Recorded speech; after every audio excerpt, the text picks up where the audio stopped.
Hello, हाय को राम राम, राधे राधे। आप सभी को आपके अपने यूट्यूब चैनल जानकी क्लासेस पर सभी का दिल से बहुत बहुत बहुत स्वागत है। तो चलिए आज के सेशन की शुरुआत करते हैं, जो कि बहुत ही महत्वपूर्ण टॉपिक होने वाला है। तो प्लीज़ वीडियो में अंत तक जरूर बने रहिएगा। और हाँ, अगर आप लोगों को वीडियो पसंद आ रहा हो ना, तो please like share and subscribe भी कर दिया करिए।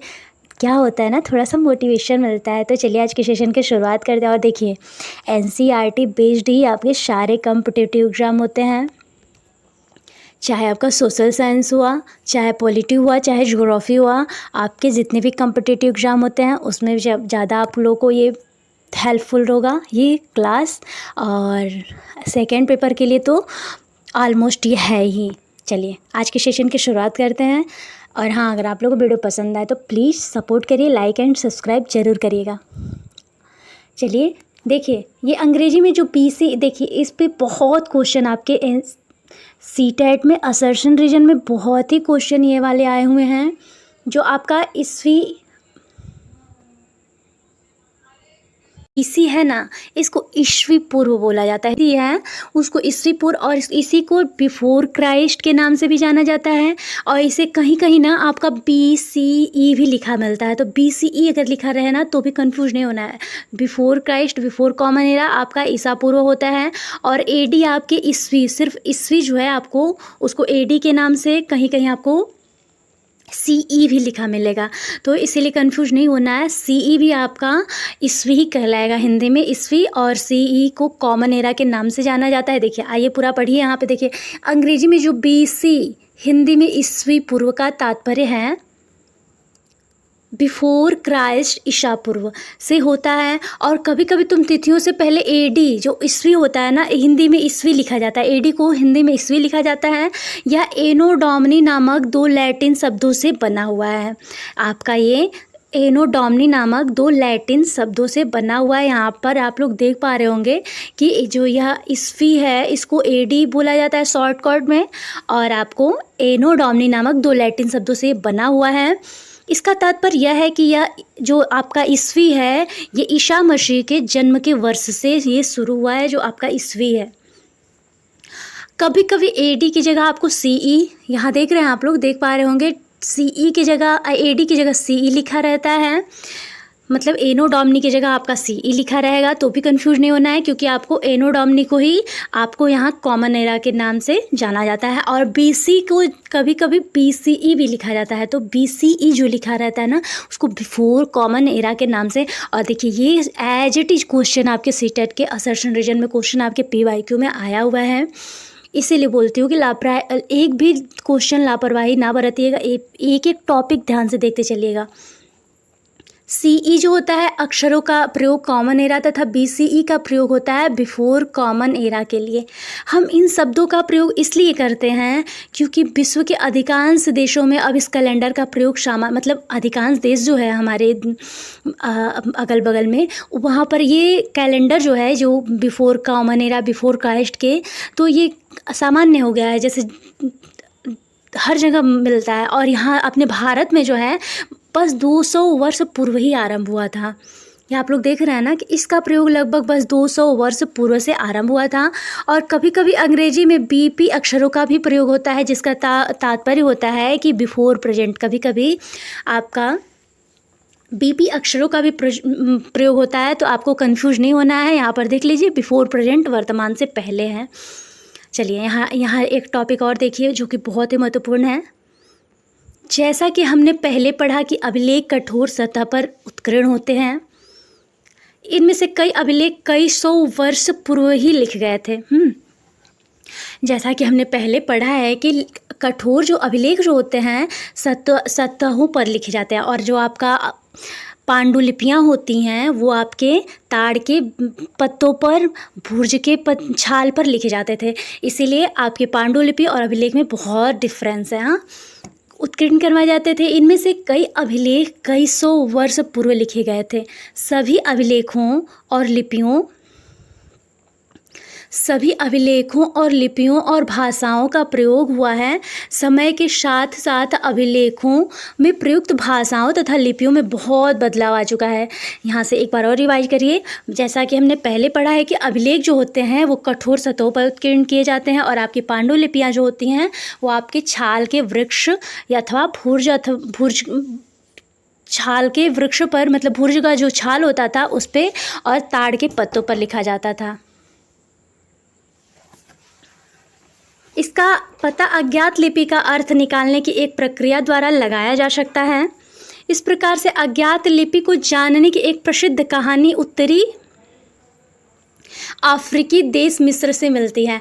आप लोग देखिए यहाँ पे क्या बोल रहा है कि समय के साथ साथ अभिलेखों में प्रयुक्त भाषाओं तथा लिपियों में बहुत बदलाव आ चुका है। विद्वान यह कैसे जान पाते हैं कि क्या लिखा था, मतलब विद्वान जो लोग थे, यहाँ पर आप लोग देख पा रहे होंगे ये जो इस प्रकार से अज्ञात लिपि को जानने के लिए एक प्रसिद्ध कहानी, यहाँ पर आप लोग देख पा रहे होंगे लोग, एक चिन्ह है यहाँ पे।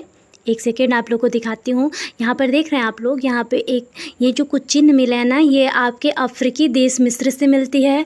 यहाँ पर मतलब ज्ञात हुआ है कि 5000 वर्ष पूर्व यहाँ पर कोई राजा रानी रहते थे।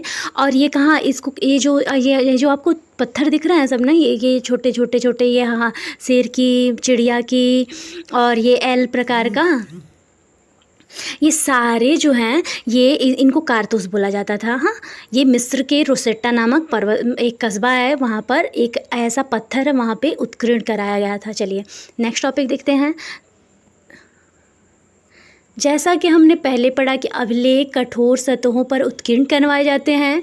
इनमें से कई अभिलेख कई 100 वर्ष पूर्व लिखे गए थे। सभी अभिलेखों में लिपियों और भाषाओं का प्रयोग हुआ है। समय के साथ साथ अभिलेखों में प्रयुक्त भाषाओं तथा लिपियों में बहुत बदलाव आ चुका है।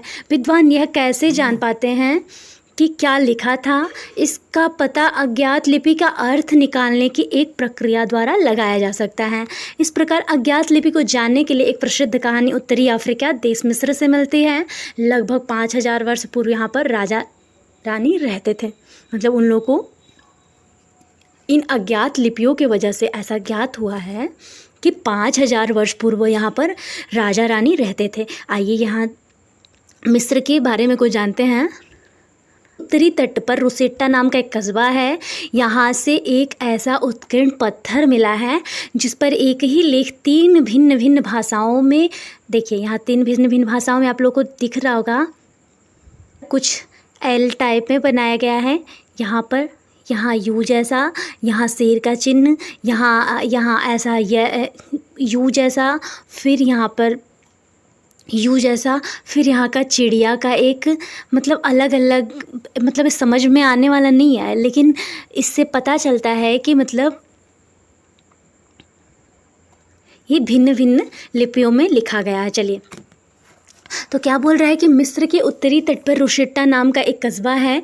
यहाँ से एक ऐसा उत्कीर्ण पत्थर मिला है जिस पर एक ही लेख 3 भिन्न भिन्न भाषाओं तथा लिपियों, यूनानी तथा मिस्र लिपियों के 2 प्रकार में है। कुछ विद्वान यूनानी भाषा पढ़ सकते थे, मतलब कोई विद्वान उसमें यूनानी लोग जो थे वो लोग भाषा पढ़ भी सकते थे। उन्होंने बताया कि यहाँ राजा तथा रानियों के नाम के छोटे से फ्रेम में दिखाए गए हैं। वहाँ वो जो यूनानी थे, जो विद्वान, उन्होंने पढ़ के बताया कि यहाँ पर राजा तथा रानियों के नाम के छोटे छोटे से फ्रेम में दिखाए गए हैं। इसे कारतूस कहा जाता था। इसके बाद विद्वानों ने यूनानी तथा मिस्र संकेतों को अगल बगल रखते हुए मिस्री अक्षरों को समानार्थक ध्वनियों की पहचान की। जैसा कि तुम देख सकते हो कि एल अक्षर शेर तथा ए अक्षर के लिए चिड़ियाएँ की चित्र बनी है। आप लोगों ने यहाँ पे देखा ना, शेर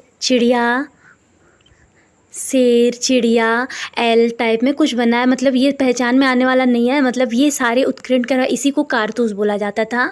और ये आपके रोसेट्टा नामक कस्बा है, वहाँ कुछ पत्थर थे, वहाँ पे उत्कीर्ण करवाए गए थे। और ये आपके कहाँ में है? मिस्र में पाया जाता था। और कुछ जो विद्वान यूनानी लोग थे उन्होंने इन लिपियों को पढ़ा और राजा और रानियों के बारे में बताया। चलिए नेक्स्ट टॉपिक देखते हैं।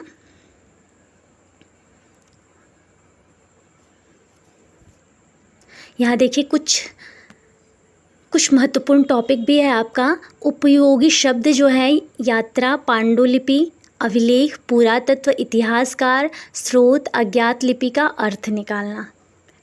चलिए नेक्स्ट टॉपिक देखते हैं। देखिए इस पे भी आपके बहुत ही महत्वपूर्ण, ये देखिए ये तो एकदम समझ लीजिए कि इस पे आपके तिथियों पे भी बहुत क्वेश्चन बन के आता है। इसीलिए बोलती हूँ कि एक टॉपिक ध्यान से अगर आप लोग देखते चलेंगे ना तो कोई कन्फ्यूजन होगी ही नहीं और सारी कन्फ्यूजन दूर हो जाएगी। मैं 100% श्योर बोलती हूँ, अगर आप लोग रेगुलर क्लास लेते हो ना और एक टॉपिक ध्यान से देखते चलते हो ना तो बिल्कुल आप लोग को टफ नहीं लगेगा। आप लोग के जो एसएसटी में इतनी प्रॉब्लम होती है बिल्कुल नहीं लगेगा। चलिए यहाँ पे क्या दे रहा है कि कृषि का आरंभ आपका लगभग 8000 वर्ष पूर्व हो गया था। हाँ, सिंधु सभ्यता का प्रथम नगर 47,000 वर्ष पूर्व हुआ था और गंगा घाटी के नगर मध्य का बड़ा राज्य 25,000 वर्ष पूर्व हुआ था और वर्तमान लगभग आपके 2000 वर्ष पूर्व में हुआ था। ये आपकी कुछ महत्वपूर्ण तिथियां थीं जो कृषि का आरंभ हुआ था आपका 8000 वर्ष पूर्व, सिंधु सभ्यता का प्रथम नगर जो हुआ था 47,000 वर्ष पूर्व और गंगा घाटी के नगर मगध का बड़ा राज्य हुआ था 25,000 वर्ष पूर्व और वर्तमान लगभग है अभी आपका 2000 वर्ष पूर्व। चलिए नेक्स्ट टॉपिक देखते हैं। एक लेशन आ गया है और ये आखेट खाद्य संग्रह से भोजन उत्पादन तक ये आपका हट गया। ये लो आप लोग देख रहे होंगे, ये देख रहे हैं ना, ये लेशन अब आपका हट गया है। अब वर्तमान में जो है कि आरंभिक मानव से आपका ये लेशन एक अब आ गया है। जो आप लोग कंफ्यूज हो रहे हैं, देखिए वो सेशन हटा नहीं है, सेम वही पॉइंट आप लोग को यहाँ देखने को मिलेगा। देखिए चलिए एक टॉपिक करके देखते हैं कि तुषार की रेल यात्रा। एक बच्चा रहता है, वो देखिए यहाँ एक बच्चा दिख रहा है ना, ये रेल यात्रा करता है। तुषार अपने एक रिश्तेदार की शादी में दिल्ली से चेन्नई जा रहा था। रेल में उसे खिड़की वाली सीट मिल गई जहाँ से वह बाहर की नज़ारा देखने में मग्न हो गया। तेज दौड़ती गाड़ी, उसने देखा कि पेड़ पौधे, घर, खेल खलिहान बड़ी तेज़ी से पीछे की ओर छूटते चले जा रहे थे। तभी उसके चाचा ने उसके कंधे पर हाथ रखकर कहा, पता है लोगों ने मात्र 150 साल पहले से रेल की यात्रा शुरू कर दी थी, बस तो इसके कुछ दशक बाद आई है। यहाँ देखिए कितना महत्वपूर्ण टॉपिक दिया है आपको कि लोगों ने मात्र 150 साल पहले, मतलब उस 150 साल पहले से ही रेल की यात्रा आपकी शुरू हो गई थी, लेकिन बस अभी कुछ दशक बाद आई है। यहाँ से एक पॉइंट आपका बहुत ही महत्वपूर्ण बनता है। तो तुषार सोचने लगा, जब लोगों के पास आने जाने के लिए तेज़ रफ्तार वाली सवारियाँ नहीं थी तो क्या वे यात्रा नहीं करते थे? क्या वे अपनी सारी ज़िंदगी एक ही जगह पर बिता दिया करते थे या नहीं? ऐसी बात नहीं थी। तो देखिए इसी पर आपके आरंभिक मानव की खोज हुआ था।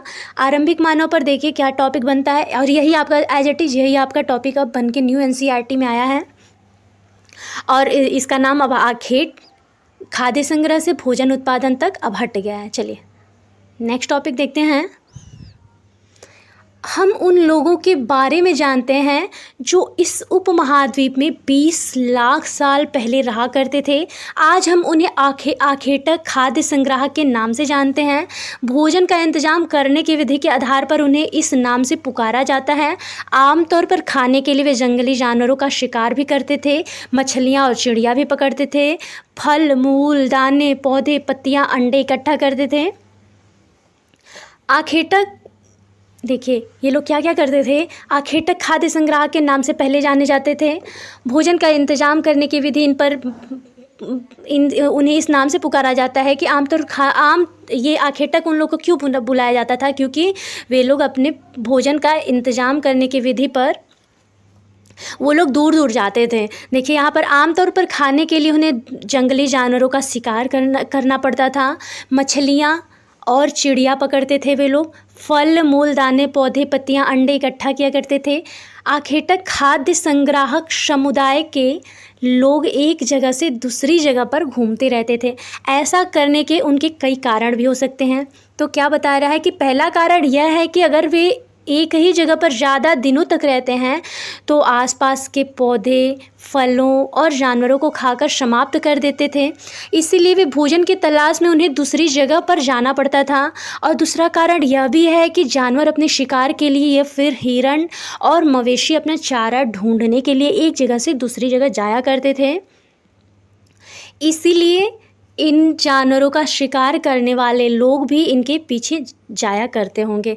यहाँ देखिए दूसरा कारण आपका दे रहा है कि अपने शिकार के लिए जो जानवर रहते थे, मवेशी जो जानवर शिकार करने के लिए, मवेशी लोग जो शिकार करने के लिए अपना चारा ढूंढने के लिए जाते थे, उनके पीछे ये लोग जाते थे उनका शिकार करने के लिए। इसलिए भी दूसरा कारण आपका ये हो गया। और तीसरा कारण यह है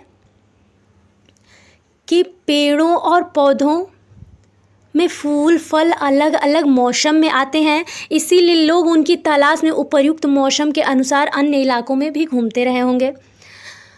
तीसरा कारण आपका यही हो गया कि पेड़ पौधे फल फूल अलग अलग मौसम में आते हैं, तो ये बात भी सही है कि इसीलिए लोग उनकी तलाश में उपयुक्त मौसम के अनुसार अन्य इलाकों में घूमते थे। और नेक्स्ट टॉपिक आपका चौथा ऑप्शन दे रहा है कि चौथा कारण यह है कि पानी के बिना किसी भी प्राणी या पेड़ पौधे का जीवित रहना संभव नहीं होता है।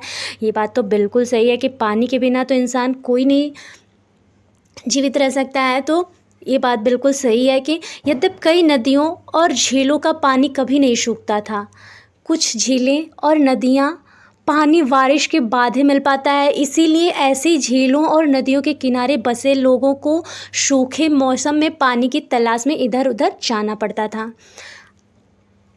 चलिए एक बार और रिवाइज कर लीजिए इसको कि तीसरा कारण आपका ये भी हो सकता है कि पेड़ों और पौधों में फल फूल अलग अलग मौसम में आते हैं, इसीलिए लोग उनकी तलाश में उपयुक्त मौसम के अनुसार अन्य इलाकों में घूमते होंगे। चौथा कारण आपका ये भी हो सकता है कि पानी के बिना किसी भी प्राणी या पेड़ पौधे का जीवित रहना संभव नहीं होता है। पानी झीलों, झरना तथा नदियों में ही मिलता है। यद्यपि कई नदियों और झीलों का पानी कभी नहीं सूखता, कुछ झीलों और नदियों में पानी बारिश के बाद ही मिल पाता है, इसलिए ऐसी झीलों और नदियों के किनारे बसे लोगों को सूखे मौसम में पानी की तलाश में इधर उधर जाना पड़ता होगा। चलिए नेक्स्ट टॉपिक देखते हैं। यहाँ आप लोग देख रहे हैं आरंभिक मानव के बारे में जानकारी कैसे मिली थी।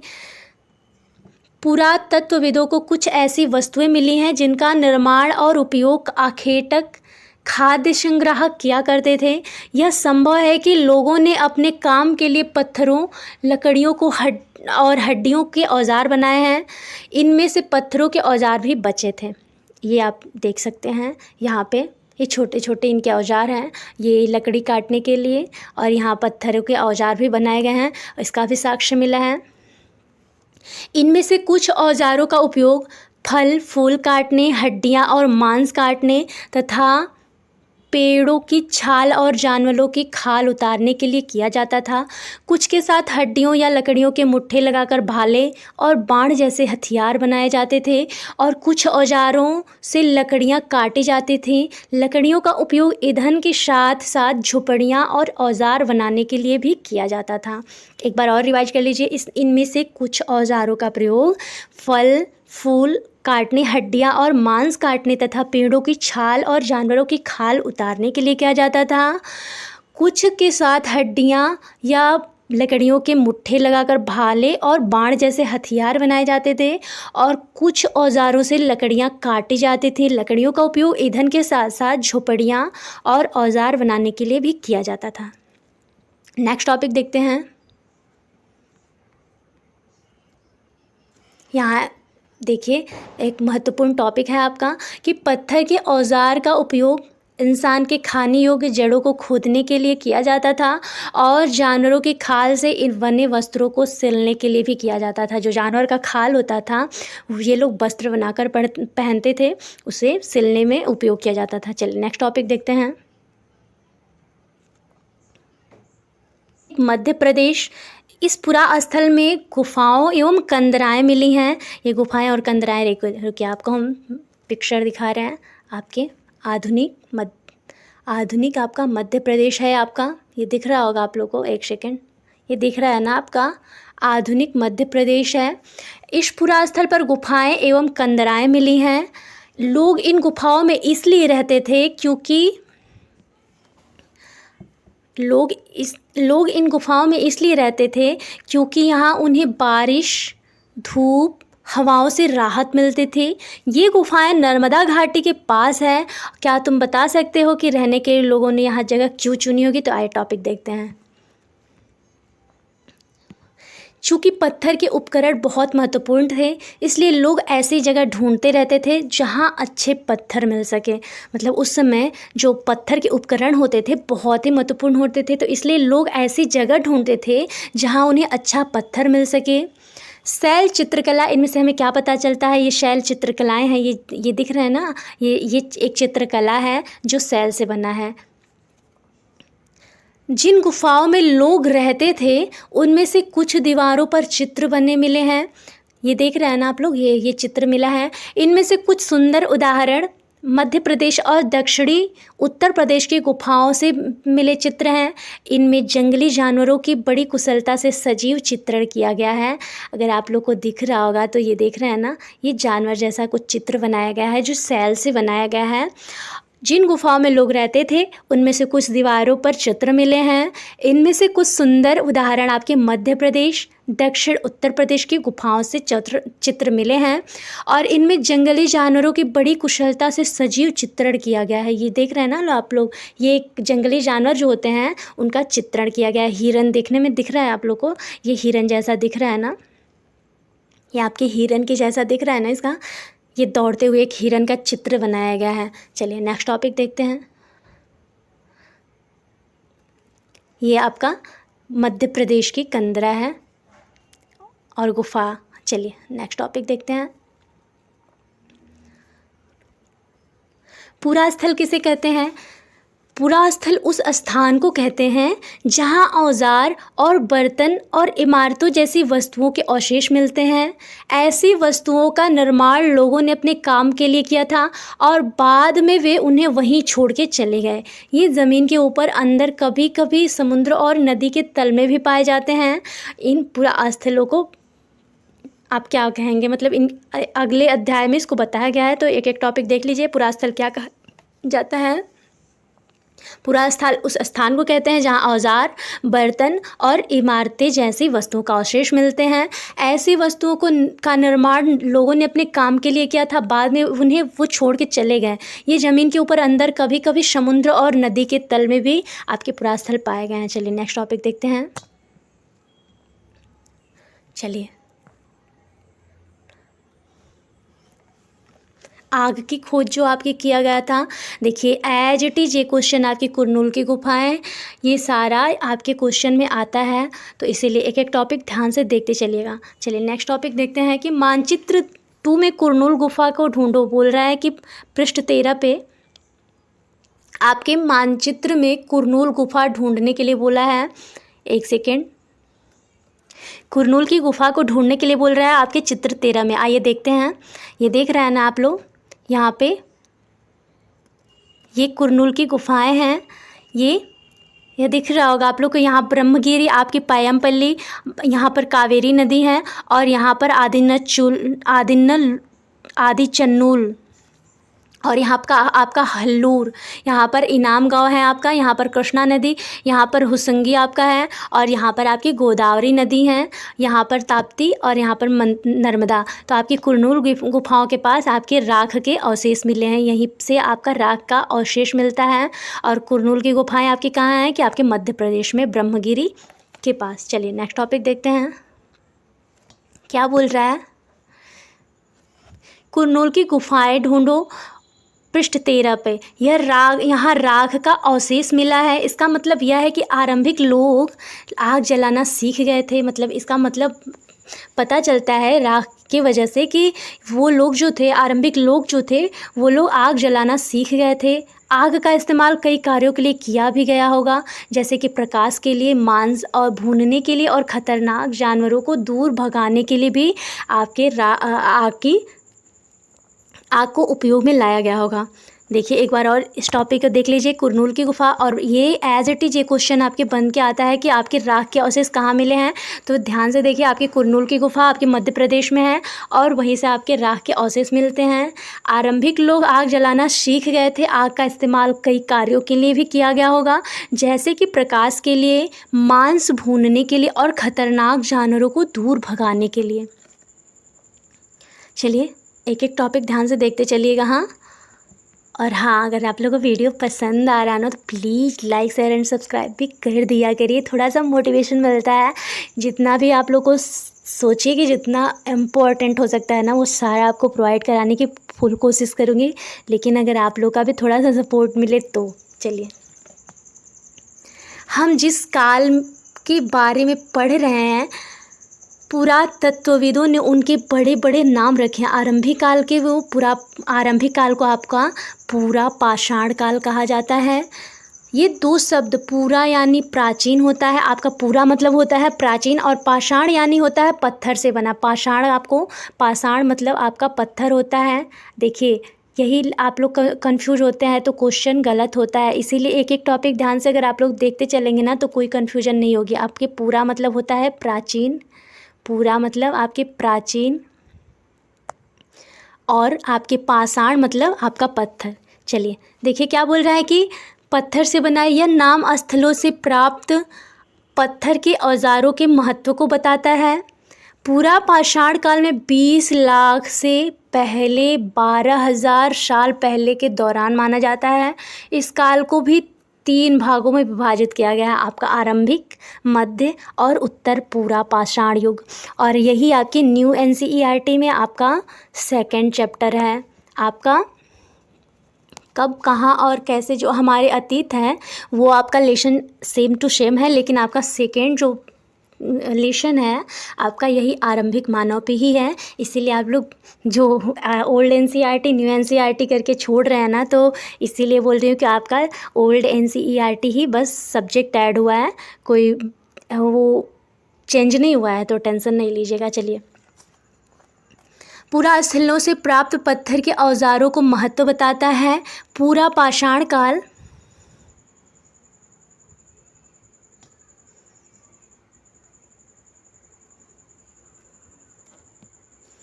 पूरा पाषाण काल 20 लाख पहले से 12,000 साल पहले के दौरान माना जाता है। इस काल को भी 3 भागों में विभाजित किया गया है, आरंभिक काल, मध्यकाल एवं उत्तर पूरा पाषाण युग। मानव इतिहास की लगभग 99% कहानी इसी काल के दौरान घटित हुई थी। मतलब आपकी 99%, 100% में 99% आपका इस लगभग मतलब इसी काल के दौरान, मतलब जितनी भी घटनाएं हुई हैं आपके बस इतने ही 3 काल में आपकी सारी घटनाएं हुई हैं। तो जिस काल में हमें पर्यावरणीय बदलाव मिलते हैं उसे मेसोलिथ यानी मध्य पाषाण कहा जाता है। इसका समय लगभग आपका 12,000 साल पहले से लेकर 10,000 साल पहले तक माना जाता है।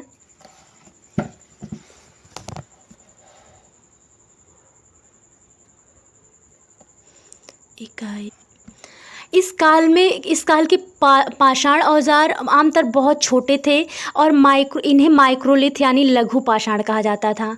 आपके मेसोलिथ, आपके जिस काल में हमें पर्यावरणीय बदलाव मिले हैं उसे मेसोलिथ यानी मध्य पाषाण युग कहा गया है। और जिस काल में इसका समय लगभग 12,000 साल, आपका जो मेसोलिथ था उसका समय रहा होगा आपका 12,000 साल तक, और 10,000 साल तक पहले माना गया है, मतलब उसके पहले माना गया है। इस काल के पाषाण औजार आमतौर पर बहुत छोटे होते थे, मतलब उस समय में जो पत्थर होते थे वो पत्थर के जो औजार बने होते थे वो बहुत छोटे छोटे होते थे, जिसे माइक्रोलिथ यानी लघु पाषाण कहा जाता था। जो आपके छोटे छोटे औजार होते थे उनको माइक्रोलिथ यानी लघु पाषाण कहा जाता था। प्रायः इन औजारों में हड्डियों या लकड़ियों के मुद्दे लगे, हंसिया और आरी जैसे औजार भी मिले हैं। देखिए ये टॉपिक आप लोग के लिए बहुत ही इम्पोर्टेंट होने वाला है। इन औजारों में हड्डियों या लकड़ियों के मुट्ठे लगे, हंसिया, आरी जैसे औजार मिलते हैं। साथ साथ पूरा पाषाण युग वाले औजार भी इस दौरान पर बनाए जाते रहे होंगे। नेक्स्ट टॉपिक देखते हैं कि अगले युग की शुरुआत। अगले युग की शुरुआत लगभग 10,000 साल पहले से ही होती है। इसे नवपाषाण युग कहा जाता है। नवपाषाण युग का मतलब क्या होगा, पूछ रहा है आपसे कि नवपाषाण युग का मतलब क्या होगा। तो हमने कुछ स्थानों के नाम दिए हैं, ये बोल रहा है उस काल में क्या रहे होंगे। तो आइए नेक्स्ट टॉपिक देखते हैं, आपकी बदलती जलवायु।